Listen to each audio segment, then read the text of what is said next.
Protein की कमी से कौन सी बीमारी होती है? इस प्रश्न का ऑप्शन है क्वाशियोर्कर या रिकेट्स या बेरी या फिर अस्कवी। नमस्कार दोस्तों, welcome back to my new video. और आज की इस वीडियो में एक कंप्लीट सीरीज जिसका 7वां पार्ट मानव शरीर के पाचन तंत्र को हम देखने वाले हैं। ऐसे टॉप 10 जीके, वो भी कंप्लीट एक्सप्लेनेशन के साथ, जो कि रेलवे एग्जाम्स में पूछे जा चुके हैं। अगर आपने अभी तक इस सीरीज की बाकी के पार्ट नहीं देखा है तो मैंने इसके सभी पार्ट के वीडियो का लिंक डिस्क्रिप्शन में दे दिया है, जिससे आप वीडियो के डिस्क्रिप्शन में जाकर बाकी के पार्ट देख सकते हैं। तो शुरुआत करते हैं आज की इस वीडियो को। पहला प्रश्न, कार्बोहाइड्रेट्स, प्रोटीन और वसा का पूर्ण पाचन कहाँ पर होता है? इस प्रश्न का ऑप्शन है ग्रासनली में या पेट में या छोटी आंत में या फिर बड़ी आंत में। इसका सही उत्तर होगा ऑप्शन सी, क्योंकि इसकी एक्सप्लेनेशन की बात करें तो छोटी आंत की दीवारों पर पाचन ग्रंथियां होती हैं, जिनसे आंत्रीय रस निकलता है। इस आंत्रीय रस में कुछ पाचक एंजाइम होते हैं, जैसे enterokinase, erepsin, maltose, sucrose, lactose, lipase. इन एंजाइमों की सहायता से छोटी आंत कार्बोहाइड्रेट्स, प्रोटीन, वसा एवं भोजन के सभी पोषक पदार्थों का पूर्ण पाचन हो जाता है। छोटी आंत की दीवारों पर अनेक विलायक पाए जाते हैं, जिनके द्वारा पचे हुए भोजन का अवशोषण हो जाता है। दूसरा प्रश्न, एक जानवर द्वारा निस्सारित किया गया फेरोमोन होता है। इस प्रश्न का ऑप्शन है एक ही जाति के जानवरों के बर्ताव पर प्रभाव डालती है या शिकारी जानवरों से सुरक्षित रखता है या अपने खाद्य के लिए शिकार को आकर्षित करता है या फिर उपरोक्त में से कोई नहीं। इसका सही उत्तर होगा ऑप्शन ए, क्योंकि इसकी एक्सप्लेनेशन की बात करें तो फेरोमोन एक उत्सर्जित रासायनिक कारक है जो एक ही प्रजाति के सदस्यों में एक सामाजिक प्रतिक्रिया को व्यक्त करता है। फेरोमोन रसायनों को प्राप्त करने वाले कीटों के व्यवहार को प्रभावित करने के लिए स्रावित कीटों के शरीर के बाहर काम करने में सक्षम है। तीसरा प्रश्न, प्रोटीन की कमी से कौन सी बीमारी होती है? इस प्रश्न का ऑप्शन है क्वाशियोर्कर या रिकेट्स या बेरी या फिर अस्कवी। इसका सही उत्तर होगा ऑप्शन ए, क्योंकि इसकी एक्सप्लेनेशन की बात करें तो क्वाशियोर्कर रोग प्रोटीन अल्पता से उत्पन्न विकार है।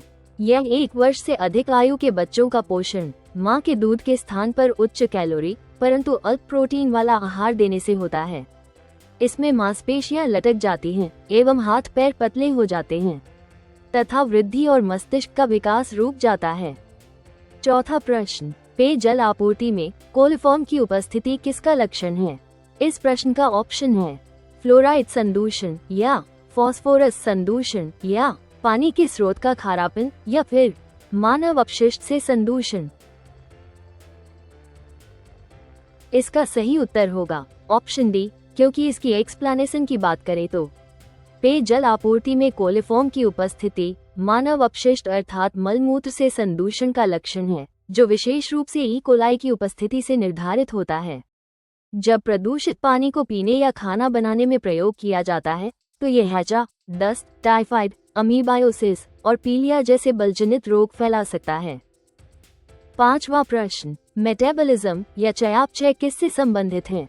शरीर में होने वाली सभी रासायनिक प्रतिक्रियाएं या सरल अणुओं से जटिल अणुओं का संश्लेषण या फिर उपचय और अपचय।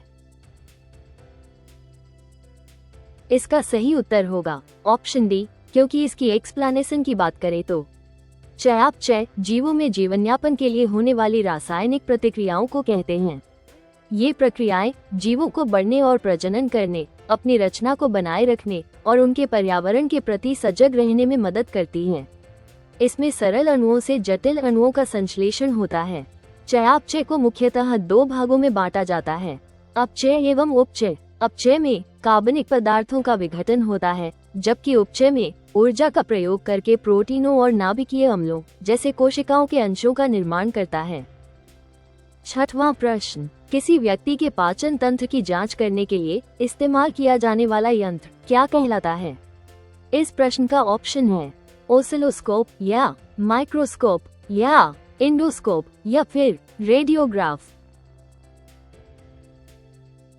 इसका सही उत्तर होगा ऑप्शन सी, क्योंकि इसकी एक्सप्लेनेशन की बात करें तो एंडोस्कोप उपकरण का उपयोग शरीर के आंतरिक अंगों की जांच के लिए किया जाता है। ओसिलोस्कोप एक इलेक्ट्रॉनिक उपकरण है जो किसी विभवांतर को समय के सापेक्ष या किसी विभवांतर के सापेक्ष एक ग्राफ के रूप में प्रदर्शित करता है। माइक्रोस्कोप का प्रयोग आंख से न दिखने योग्य सूक्ष्म वस्तुओं को देखने के लिए किया जाता है तथा रेडियोग्राफ का उपयोग चिकित्सा विभाग में एक्सरे के रूप में की जाती है, अर्थात ये शरीर के आंतरिक ढांचे को समझने में सहायता करता है। 7वां प्रश्न, निम्नलिखित में से कौन पाचन तंत्र का हिस्सा नहीं है? इस प्रश्न का ऑप्शन है यकृत या हृदय या आमाशय या फिर मुंह।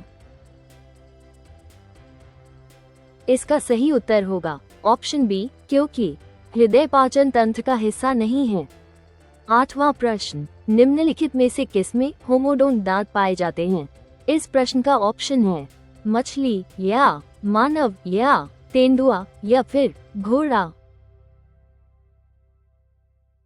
इसका सही उत्तर होगा ऑप्शन ए, क्योंकि इसकी एक्सप्लेनेशन की बात करें तो स्तनधारियों में दांत थेकोडोंट, हेट्रोडोंट और ज्यादातर डाइफियोडोंट होते हैं, जबकि मछलियों में एक्रोडोंट तथा होमोडोंट जो समान आकार के होते हैं।